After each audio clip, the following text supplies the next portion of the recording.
আসসালামু আলাইকুম রহমতুল্লাহি ওবরকাতুহু। সম্মানিত দর্শক, অনেকগুলো জাতীয় সমস্যা ৫০ বছরেরও অধিক সময় ধরে আমাদেরকে তাড়া করছে। আর এ সকল সমস্যাগুলো তৈরি হওয়ার যে প্রেক্ষাপট, সেটা ক্ষেত্র বিশেষে ৫০০ বছরের পুরনো। যেমন ধরুন, শেখ হাসিনাই বারবার বলে গেছেন তার জমানাতে যে পার্বত্য চট্টগ্রাম, কক্সবাজার এবং ভারতের কিছু অংশ এবং মায়ানমারের বিরাট একটি অংশ নিয়ে একটি নতুন রাষ্ট্র জুমল্যান্ড, এটি গঠন করার জন্য একটা বিশেষ গ্রুপ তৎপর, এবং তারা তাদের যে অপতৎপরতা দেশের ভিতরেও চালাচ্ছে, দেশের বাইরেও চালাচ্ছে, এবং বিষয়গুলো স্পর্শকাতর হওয়ার কারণে আমাদের সামরিক বাহিনী অনেক ক্ষেত্রে অনেক বিরূপ পরিস্থিতির শিকার হয়েছে নেদের দ্বারা, এমনকি সরকারি অফিস আদালত ওই এলাকাতে। কিন্তু তারা এই জিনিসগুলো জনসম্মুখে প্রকাশ্যে কখনো আনেননি। কিন্তু সমস্যাটা আছে। স্বাধীন জুমল্যান্ড আজকে নয়, অনেক আগের থেকে। আর পাহাড়ি বাঙালি সমস্যা, এটা তো পাহাড়ে অনবরত চলছে। আবার পাহাড়ি বাঙালি সমস্যার মধ্যে শান্তি বাহিনীর যে সমস্যাটি, সেটি প্রকট আকার ধারণ করেছিল, এবং এর জন্য দীর্ঘকাল ধরে সেনাবাহিনীকে যুদ্ধ করতে হয়েছিল। এর কারণ হলো এই শান্তি বাহিনী সন্তু লারমার নেতৃত্বে তারা ভারতে আশ্রয় নিয়ে ভারত থেকে যে লজিস্টিক সাপোর্ট পেয়েছিলেন, তো সেই সাপোর্ট নিয়ে অল্প কয়েক হাজার বা ১,০০০ এরকম শান্তি বাহিনী পুরো আমাদের সেনাবাহিনীর একটা ডিভিশন, অন্তত ১০,০০০ সৈন্যকে, এক ডিভিশনের বেশি সৈন্যকে তারা বছরের পর বছর ব্যস্ত রাখতেন। প্রচুর ক্ষয়ক্ষতি হতো, এবং আমাদের জাতীয় বাজেটের একটা বিরাট অংশ শুধুমাত্র পাহাড়ে সেই শান্তি রক্ষার জন্য ব্যয় করা হতো। তো পরবর্তীতে এটি নিয়ে শান্তি চুক্তি হয়েছে বটে, কিন্তু পাহাড়ে শান্তি প্রতিষ্ঠিত হয়নি। এর কারণ হলো সন্তু লারমাদের যে গ্রুপ, তাদের যে চাওয়া পাওয়া ছিল, এটি হয়নি। অর্থাৎ ১৯৯৬ সনে শেখ হাসিনা সরকারের সময়টিতে যে কমিটমেন্ট ছিল, যেটা পরবর্তী সরকার বিএনপি সরকার আসার পর সেই কমিটমেন্টগুলো বাস্তবায়ন হয়নি। আর পরবর্তীতে দেখা গেল শান্তি বাহিনীর সঙ্গে অন্যান্য পাহাড়ি সংগঠনের যে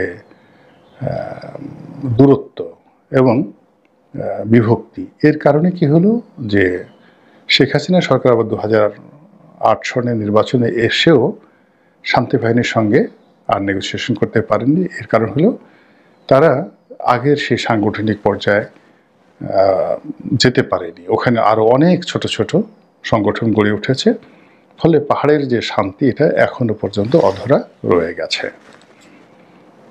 এরপর যেটি হচ্ছে সেটি হলো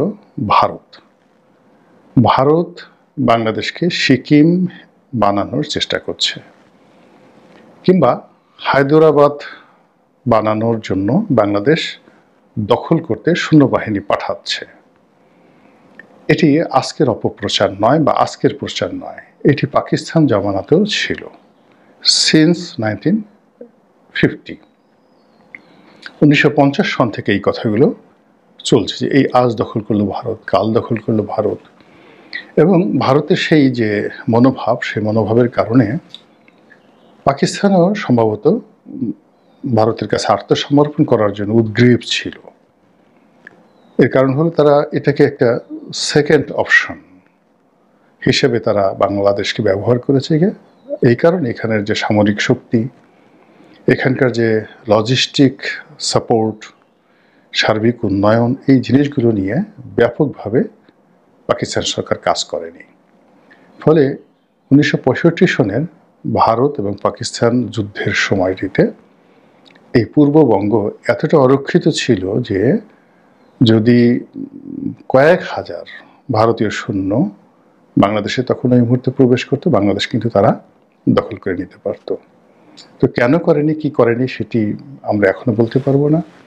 তবে বাংলাদেশকে নিয়ে আগরতলা সেই ষড়যন্ত্র মামলা, বাংলাদেশকে নিয়ে সিকিম ডক্টরিন চালু করার জন্য একজন সেই লেন্দুফ দর্জি বাংলাদেশের মাটিতে তৈরি করবে ভারত, এরকম প্রচার আমরা স্বাধীনতার পর থেকে বহুবার শুনে এসেছি। এবং বিশেষ করে সেই গত 15টি বছরে মূলত শেখ হাসিনাকে সবাই আড়ালে আবডালে সেই লেন্দুফ দর্জি বলেই অভিহিত করতেন।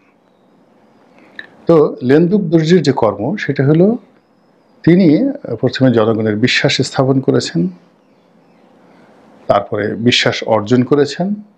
প্রথমে জনগণের মধ্যে বিশ্বাস স্থাপন করা যে you can trust me, then অর্জন করা, অর্থাৎ জনগণ তাকে বিশ্বাস করেছে। He has got the trustness of mass people, এই জিনিসগুলো তারা পেয়েছে। তারপর সেটাকে ব্যবহার করে পুরো দেশটিকে সে ভারতের হাতে তুলে দিয়েছে। তো এই যে লেন্দুফ দর্জির যে কর্মকাণ্ড, সেই কর্মকাণ্ডের সাথে তুলনা করে সবাই শেখ হাসিনাকে লেডি লেন্দুফ দর্জি হিসেবে অভিহিত করার চেষ্টা করেছে। এবং তিনি এখন দিল্লিতে আছেন। কাজেই তার সেই যে লেন্দুফ দর্জির যে ডক্ট্রিন, এটি কি আগের তুলনায় জনমনে কি বাড়ছে না কমছে, এটা আপনারাই সিদ্ধান্ত নেন। কিংবা বাংলাদেশে যে ভারত বিরোধী মনোভাব, সেই মনোভাব এবং ভারতের সঙ্গে আওয়ামী লীগের যে সম্পর্ক,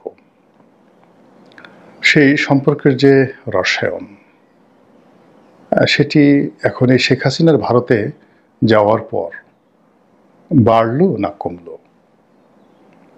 তৃতীয়ত হলো যে আওয়ামী লীগের যে রাজনীতি, সেই রাজনীতিতে আগামী দিনে তাকে ভারতের আশ্রিত, ভারতের লালিত, ভারতের পালিত একটি দল হিসেবে পরিচয় দিতে হবে। এর কারণ হলো 1971 সনে আওয়ামী লীগের নেতৃত্বে যে মুক্তিযুদ্ধ হয়েছে, সেখানে আওয়ামী লীগের সবাই ভারতে এভাবে পালিয়ে গিয়েছিলেন, আশ্রয় নিয়েছিলেন, ট্রেনিং নিয়েছিলেন। অনেকে ফিরে এসেছেন, আবার অনেকে যুদ্ধের পরে এসে একেবারে মুক্তিযোদ্ধা সেজে গিয়েছেন। তো তারা বাংলাদেশে যতই হম্বিতম্বি করুন না কেন, ভারত সবসময় তাদেরকে বলতেন যে এরা তো আমাদের যাকে বলে অনুগ্রহভাজন, আমরা তাদেরকে দয়া করে স্বাধীনতা দিয়েছি, দয়া করে নেতৃত্বে বসিয়েছি, ওরা এত বড় বড় কথা বলবে কেন, এত ঢং করবে কেন। তো সেই কথা বলার পরে আবার এখন যদি আওয়ামী লীগ আবার এই রাজনীতিতে ভারতের দয়ায় পুনর্বাসিত হয়, সেক্ষেত্রে বাঙালি জাতীয়তাবাদ বা বাংলাদেশের জাতীয়তাবাদ, এই জাতীয়তাবাদ নিয়ে স্বাধীন সার্বভৌম বাংলাদেশের যে স্লোগান, এটি প্রতিষ্ঠা করা আওয়ামী লীগের জন্য অসম্ভব হয়ে পড়বে। এমনকি তারা যদি ভারতের সঙ্গে সরাসরি যুদ্ধও করে এবং যুদ্ধে যদি শহীদও হয়ে যায়, তবুও কিন্তু এই যে 71-এর সময় ভারতের সহযোগিতা নেওয়া, তার আগে আগরতলা মামলা ষড়যন্ত্র, তারপরে এই যে এই সময়টাতে আওয়ামী লীগের সব শীর্ষ নেতৃত্ব ভারতে গিয়ে যে আশ্রয় নিয়েছেন, আবার যদি কোনো কারণে তারা ফিরে আসে, তাহলে তাদেরকে একেবারে ডুপ্লিকেট লেন্দুফ দর্জি হতে হবে।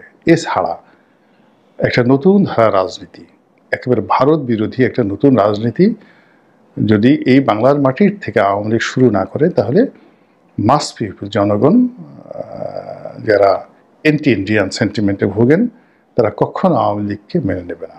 এগুলো একটা ঘটনা।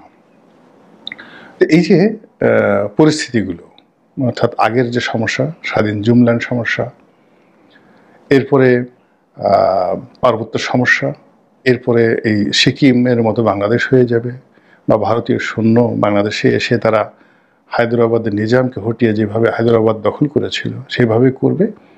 এই সমস্যার সাথে আরেকটি সমস্যা, সেটা হলো রোহিঙ্গা সমস্যা। সেই রোহিঙ্গা সমস্যাটার একটা ঐতিহাসিক প্রেক্ষাপট আছে। বাংলাদেশে এই মুহূর্তে সরকারিভাবে হয়তো 11 লাখ 12 লাখ রোহিঙ্গা আছে, বেসরকারিভাবে ধারণা করা হয় কম করে 15 লাখ থেকে 20 লাখ রোহিঙ্গা বাংলাদেশে আছে। এবং বাংলাদেশের পাসপোর্ট নিয়ে কয়েক লাখ রোহিঙ্গা আবার বিদেশেও আছে। এখন এই যে জনগোষ্ঠী যারা রোহিঙ্গা, তাদেরকে যদি আপনি বাংলাদেশের প্রধানমন্ত্রী বানিয়ে দেন, তারা শুধু বারবার ওই রোহিঙ্গার বাইরে আর যেতে পারবে না।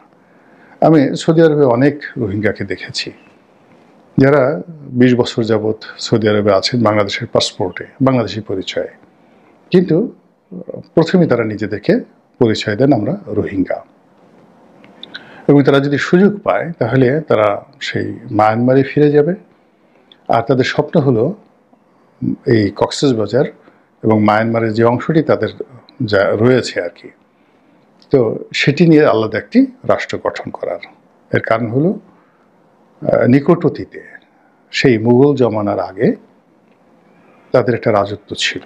সেই রাজত্বটি একেবারে কুমিল্লা, নোয়াখালী, চট্টগ্রাম, পার্বত্য চট্টগ্রাম, খাগড়াছড়ি, বান্দরবন, কক্সবাজার, এই অঞ্চল, পুরো অঞ্চলটি মূলত এই রোসাঙ্গ রাজের অধীন ছিল।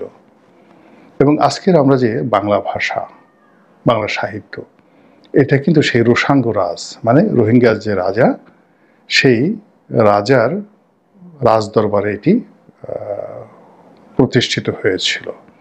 এবং রাজদরবার থেকে বাংলা ভাষাকে প্রমোট করা হয়েছিল। এবং বাংলার কবি আলাউল, বিখ্যাত কবি আলাউল, তার যে পদ্মাবতী কাব্যগ্রন্থ, তিনি সেই রোহিঙ্গা রাজার সেই যাকে বলা হয় সভাকবি ছিলেন। তো সেখানে তিনি হিন্দি কবি মালিক মোহাম্মদ জায়সি রচিত পদুমাবত যে কাব্য, ওটি পদ্মাবতী নামে অনুবাদ করেন বাংলায়, এবং বাংলা ভাষাটা ওখান থেকেই মূলত হয়। ফলে আপনি সপ্তদশ শতকের আগের যে বাংলা আর এখনকার যে বাংলা, এই দুয়ের মধ্যে বিশাল পার্থক্য। এবং আজকের যে আধুনিক বাংলা, এই আধুনিক বাংলাটা আসলে ওই রোহিঙ্গা যে রাজদরবার, সেখান থেকেই গ্রামেটিক্যালি এটা বিস্তৃত হয়েছে। তো যেটা বলছিলাম যে ওই যে রোহিঙ্গা রাজা, সেই রোহিঙ্গা রাজা তারা বংশ পরম্পরায় দীর্ঘদিন ধরে প্রায় 800 ইয়ার্স, 800 বছর ধরে ওই বিশাল এলাকা তারা শাসন করেছেন। এবং তাদের এই যে শাসন কর্মটি ছিন্ন বিচ্ছিন্ন করে দেয় মুঘল সম্রাট আওরঙ্গজেব কয়েকটি কারণে। প্রথম কারণ হলো যে দিল্লিতে যখন সিংহাসন নিয়ে সম্রাট শাহজাহানের ছেলেদের মধ্যে ভাতৃঘাতী যুদ্ধ হলো, তখন শাহজাদা যে বড় শাহজাদা, তিনি পালিয়ে প্রথম বাংলায় এলেন। এবং বাংলায় এসে বাংলার যে শাসক তাকে আশ্রয় দিলেন না, তিনি এখান থেকে আবার পালিয়ে তিনি চলে গেলেন এই রোহিঙ্গা রাজার এলাকাতে, যেটি মুঘলদের অধীন ছিল না, স্বাধীন ছিল। মানে আপনি চিন্তা করেন, ঢাকা থেকে তিনি কুমিল্লাতে চলে গেলেন, কুমিল্লার ওই অঞ্চল থেকে তার সে রাজত্ব শুরু হলো। তো সেখান থেকে তিনি খবর পাঠালেন এবং রোহিঙ্গা রাজা তাকে অভ্যর্থনা জানাতে চাইলেন, এবং তাকে সেই তার রাজধানীতে দাওয়াত দেওয়া হলো, এবং তিনি সশরীরে সেখানে এলেন। তো সেখানে তার সঙ্গে খুব অমানবিক আচরণ করা হয় এবং তার কন্যাকে রেপ করা হয়, ধর্ষণ করা হয় মুঘল রাজকুমারীকে। এবং ওখানে নির্মমভাবে দারাশিকো নিহত হন সেই রোহিঙ্গা সেনাদের হাতে। এই ঘটনা যখন দিল্লিতে যায়, তখন আওরঙ্গজেবের যে রাজরক্ত, এই রাজরক্ত টকবগিয়ে ফুটতে থাকে। তিনি বাংলার যে শাসক, পরবর্তীতে যাকে পাঠালেন শায়েস্তা খান, তো শায়েস্তা খানকে নির্দেশ দিলেন যে এই রাজাকে শায়েস্তা করার জন্য। এবং সে অনুযায়ী এই অভিযান পরিচালনা করে এই যে এখনকার যে চট্টগ্রামের যে এলাকাটা আমরা দেখেন, এই এলাকাটা মূলত শায়েস্তা খান এবং তার ছেলে বুজুর্গ উমেদ খান তিনি দখল করেন। তো এর আগ পর্যন্ত, মানে শায়েস্তা খান এবং বুজুর্গ উমেদ খানের আগ পর্যন্ত এই পুরো এলাকাটা 800 বছর ধরে রোহিঙ্গাদের অধীন ছিল। কাজেই আমরা তাদেরকে রোহিঙ্গা বলছি, অবজ্ঞা করছি, কিন্তু তারা এই ভূমিতে থেকে তারা বলছে যে এটি আমাদেরই ভূমি, এখানে আমাদেরই রাজত্ব ছিল।